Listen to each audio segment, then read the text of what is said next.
വർഷത്തിൽ ഒരിക്കൽ മാത്രം ലഭിക്കുന്ന സഭയുടെ അമൂല്യ ദണ്ഡവിമോചന ലബ്ധിയുടെ അസുലഭ അവസരത്തിന് ഇനി മണിക്കൂറുകൾ മാത്രം. ഓഗസ്റ്റ് 1 ഉച്ചകഴിഞ്ഞു മുതൽ പിറ്റേന്ന് സൂര്യാസ്തമയം വരെ ലഭിക്കുന്ന ഒരു ദണ്ഡവിമോചനത്തെക്കുറിച്ച് കേട്ടിട്ടുണ്ടോ? പോർസ്യുങ്കുള ദണ്ഡവിമോചനം എന്നാണ് ഇത് അറിയപ്പെടുന്നത്. പാർഡൺ ഓഫ് അസീസി എന്നും പേരുണ്ട്. കത്തോലിക്ക സഭയിലെ ആദ്യത്തെ ദണ്ഡവിമോചനം എന്ന പ്രത്യേകത കൂടി ഈ ദണ്ഡവിമോചനത്തിന് ഉണ്ട്. അസീസിയിലെ വിശുദ്ധ ഫ്രാൻസിസിന്റെ ജീവിതവുമായി ബന്ധപ്പെട്ടാണ് പോർസ്യുങ്കുള ദണ്ഡവിമോചനം സഭയിൽ ആരംഭിച്ചത്.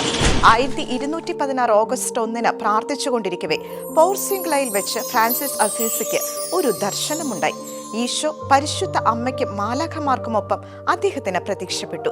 ഈശോ വിശുദ്ധനോട് ഇപ്രകാരം ചോദിച്ചു: ഫ്രാൻസിസ്, ആൺമാക്കളെ പ്രതി നീ അത്യധികം തീക്ഷ്ണത അനുഭവിക്കുന്നതായി ഞാൻ മനസ്സിലാക്കുന്നു.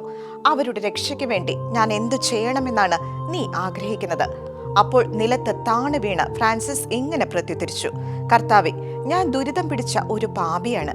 എങ്കിലും ഞാൻ അങ്ങയോട് ഒരു കാര്യം മാത്രം യാചിക്കുന്നു. ഇവിടെ എത്തി പ്രാർത്ഥിക്കുന്ന എല്ലാവരുടെയും പാപങ്ങൾ മോചിക്കണം.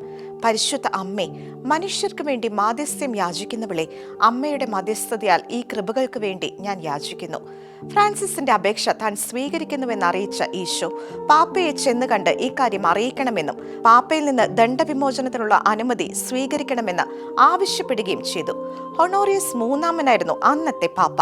ഫ്രാൻസിസ് അസീസി പാപ്പയെ ചെന്ന് കണ്ട് ദണ്ഡവിമോചനത്തിനുള്ള അനുവാദം സ്വീകരിക്കുകയായിരുന്നു. അന്ന് മുതൽക്കാണ് സഭയിൽ പോർസ്യുങ്കുള ദണ്ഡവിമോചനം ആരംഭിച്ചത്. എന്റെ ദേവാലയം പുനരുദ്ധരിക്കുക എന്ന ഈശോയുടെ കൽപ്പന ശിരസാ വഹിച്ച് പോർസ്യുങ്കുള ദേവാലയം പുനരുദ്ധരിച്ചത് വിശുദ്ധ ഫ്രാൻസിസ് അസീസിയായിരുന്നു. 4-ാം നൂറ്റാണ്ടിലായിരുന്നു പുനരുദ്ധാരണ പ്രവർത്തനങ്ങൾ നടന്നത്. ഇന്നസെന്റ് മൂന്നാമൻ പാപ്പ പോർസ്യുങ്കുള ദേവാലയത്തിൽ താമസിക്കാനും വിശുദ്ധനെ അനുവദിച്ചു. പരിശുദ്ധ അമ്മയുടെ ഭക്തനായിരുന്ന ഫ്രാൻസിസ് പുണ്യാളൻ പിന്നീട് ഈ ദേവാലയത്തെ ആ ലേഡി ഓഫ് ദി ഏഞ്ചൽസ് എന്ന് പുനഃനാമകരണം ചെയ്തു. തന്റെ ജീവിതത്തിന്റെ കൂടുതൽ ഭാഗവും അസീസി പുണ്യാളൻ താമസിച്ചതും മരിച്ചതും ഇവിടെ വെച്ചാണ്. ഇറ്റലിയിലെ അസീസിയിൽ മാലാഖമാരുടെ പരിശുദ്ധ മറിയത്തിന്റെ പേപ്പൽ ബസിലിക്കയ്ക്കുള്ളിലാണ് ഇപ്പോൾ ഈ ചാപ്പൽ സ്ഥിതി ചെയ്യുന്നത്. പോർസ്യുങ്കുളയിലാണ് വിശുദ്ധൻ തന്റെ സുവിശേഷാധിഷ്ഠിതമായ ദൈവവിളി വ്യക്തമായി തിരിച്ചറിഞ്ഞത്. ഇവിടെയാണ് അദ്ദേഹം തന്റെ ആദ്യത്തെ അനുഗാമികളെ സ്വീകരിച്ചത്. ഇവിടെയാണ് വിശുദ്ധ ക്ലാര തന്റെ ജീവിതം കർത്താവിനായി സമർപ്പിച്ചത്. ഇവിടെയാണ് ഫ്രാൻസിസ്കൻ സന്യാസ സഭ ജന്മമെടുത്തത്. തന്റെ ഐഹിക തീർത്ഥാടനം അവസാനിപ്പിക്കാൻ വിശുദ്ധ ഫ്രാൻസിസ് മടങ്ങിയെത്താൻ ആഗ്രഹിച്ചതും ഇവിടെ തന്നെയാണ്.